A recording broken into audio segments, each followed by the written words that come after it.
La reine de Séba apprit la renommée que possédait Salomon à la gloire de Yahoué, et elle vint pour l'éprouver par des énigmes. Elle arriva à Jérusalem avec une suite fort nombreuse, et avec des chameaux portant des aromates, de l'or en très grande quantité, et des pierres précieuses. Elle se rendit auprès de Salomon, et elle lui révéla tout ce qu'elle avait dans le cœur. Salomon répondit à toutes ces questions, et il n'y eut rien que le roi ne sut lui expliquer. La reine de Séba contempla toute la sagesse de Salomon, et la demeure qu'il avait édifiée, et les maîtres de sa table, et la résidence de ses serviteurs, et les fonctions et les vêtements de ceux qui le servaient, et ses échansons, et ses holocaustes qu'il offrait dans la demeure de Yahoué. Hors d'elle-même, elle dit au roi: « C'était donc vrai ce que j'ai appris dans mon territoire au sujet de ta position et de ta sagesse. Je ne le croyais pas avant d'être venu et d'avoir vu de mes yeux. Et voici, on ne m'en a pas dit la moitié. Tu as plus de sagesse et de prospérité que la renommée ne me l'a fait connaître. Heureux tes gens, heureux tes serviteurs qui sont continuellement devant toi, qui entendent ta sagesse. Béni soit Yahoué, ton Dieu, qui t'a accordé la faveur de te placer sur le trône d'Israël. C'est parce que Yahoué aime à toujours Israël qu'il t'a établi roi pour que tu fasses droit et justice. Elle donna au roi 120 talents d'or, une très grande quantité d'aromates et des pierres précieuses. Il ne vint plus autant d'aromates que la reine de Séba en donna au roi Salomon. Les navires de Hiram, qui apportèrent de l'or d'Ophir, amenèrent aussi d'Ophir une grande quantité de bois de santal et des pierres précieuses.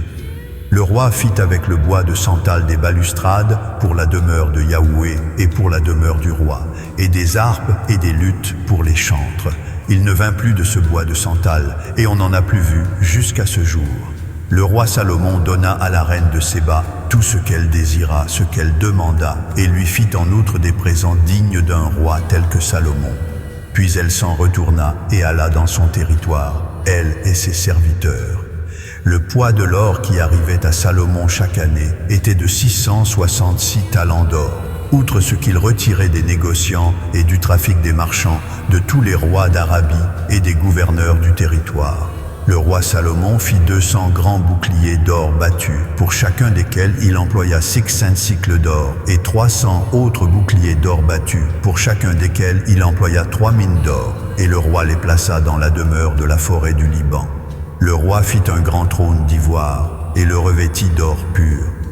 Ce trône avait 6 degrés, et la partie supérieure en était arrondie par derrière. Il y avait des bras de chaque côté du siège. 2 lions étaient près des bras et 12 lions sur les 6 degrés de part et d'autre. Il ne s'est rien fait de pareil pour aucun royaume. Toutes les coupes du roi Salomon étaient d'or, et toute la vaisselle de la demeure de la forêt du Liban était d'or pur. Rien n'était d'argent.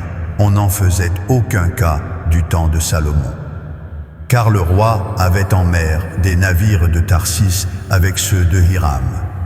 Et tous les 3 ans arrivaient les navires de Tarsis, apportant de l'or et de l'argent, de l'ivoire, des singes et des paons. Le roi Salomon fut plus grandiose que tous les rois de la terre par les richesses et par la sagesse.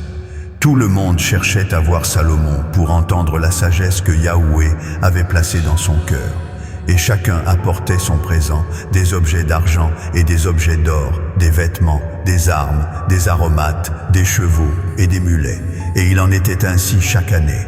Salomon rassembla des chars et de la cavalerie.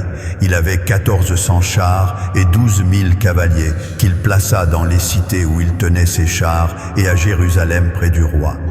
Le roi rendit l'argent aussi commun à Jérusalem que les pierres et les cèdres aussi nombreux que les sycomores qui croissent dans la plaine. C'était de l'Égypte que Salomon tirait ses chevaux. Une caravane de marchands du roi les allait chercher par troupes à un prix fixe. Un char montait et sortait d'Égypte pour 600 cycles d'argent et un cheval pour 150 cycles.